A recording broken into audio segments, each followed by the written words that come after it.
Okay, so this is kind of awkward. Again, it's just me this week, so feel free to stop listening now if that's a turn off.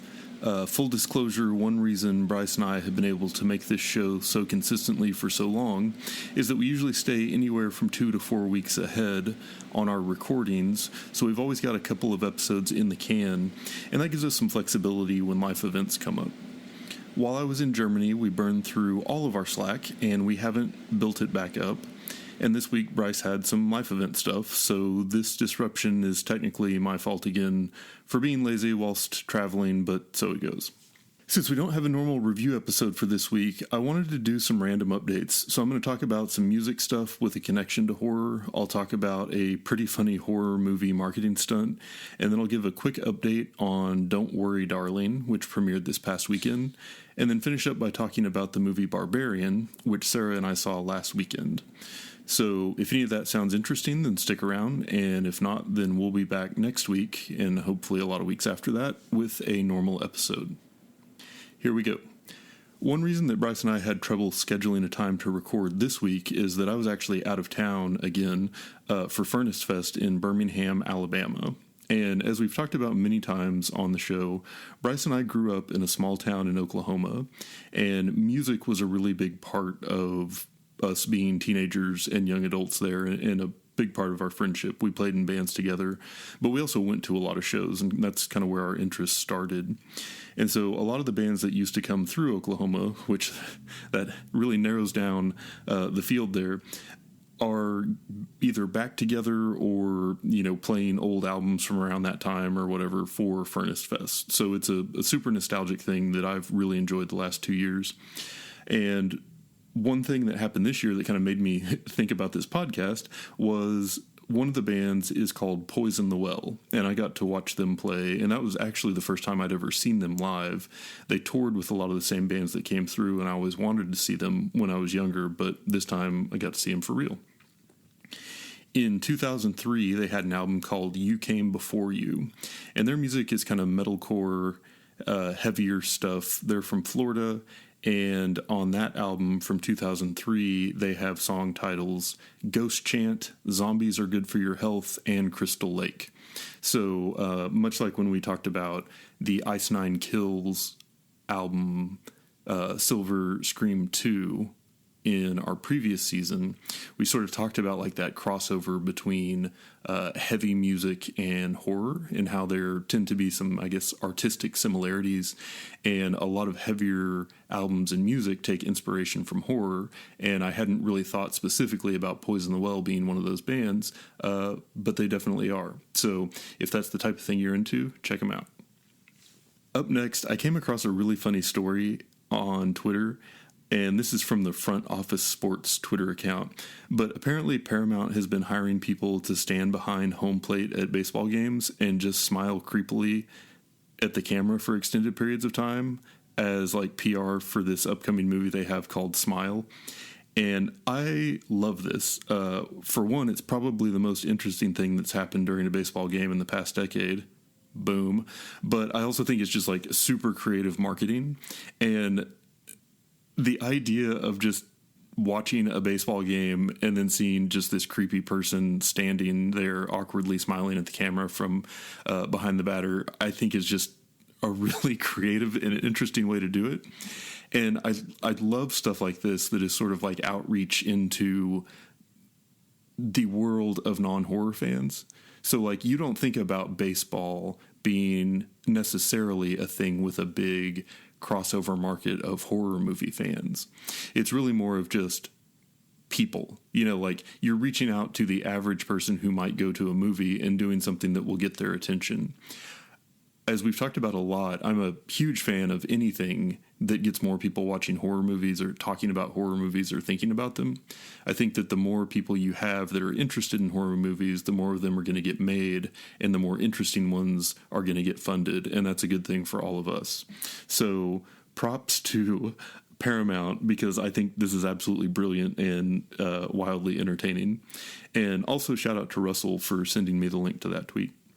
Another quick update. I know that in Bryce and I's episode about the horror movies that we were looking forward to the most in 2022, one that came up was Don't Worry, Darling.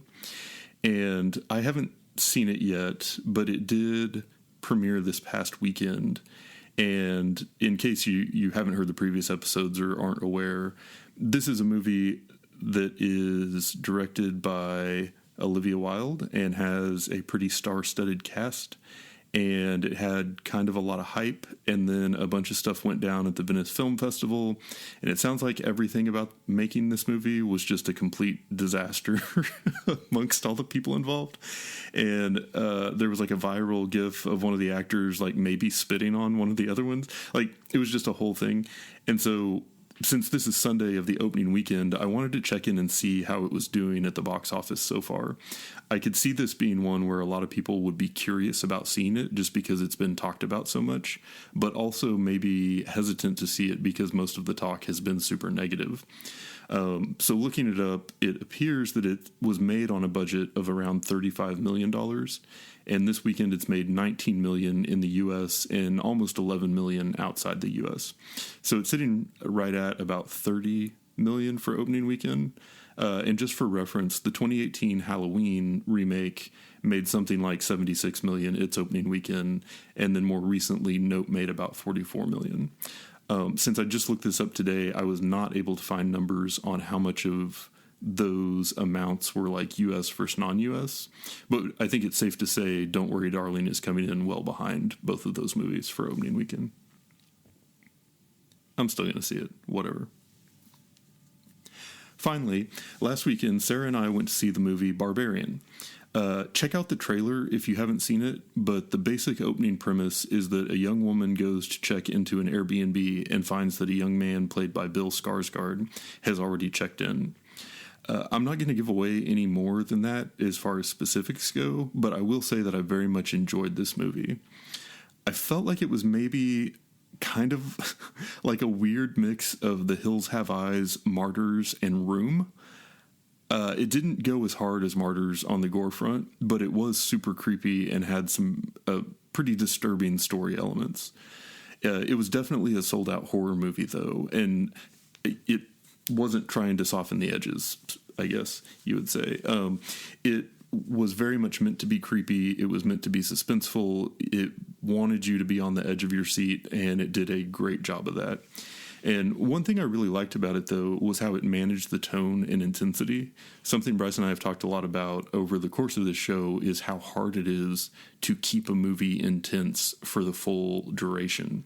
Because as an audience member, you just kind of get numb to things, or you get tired of being so into the moment of it. And if there's not a lot of things happening and the story isn't managing sort of your connection to it, then it's really hard for a movie to do just one thing and then keep that one thing solid through the whole movie in a way that's effective. So I'm going to be vague with this because I want to give as few spoilers as possible, but something that really stood out to me in Barbarian was the way that for about the first half of the movie, it was sort of on that trajectory. Like we talked about it kind of being like going up the roller coaster where you're getting closer and closer to the top. And then it hit that point, and then it's a wild ride down, but then it did a really hard reset.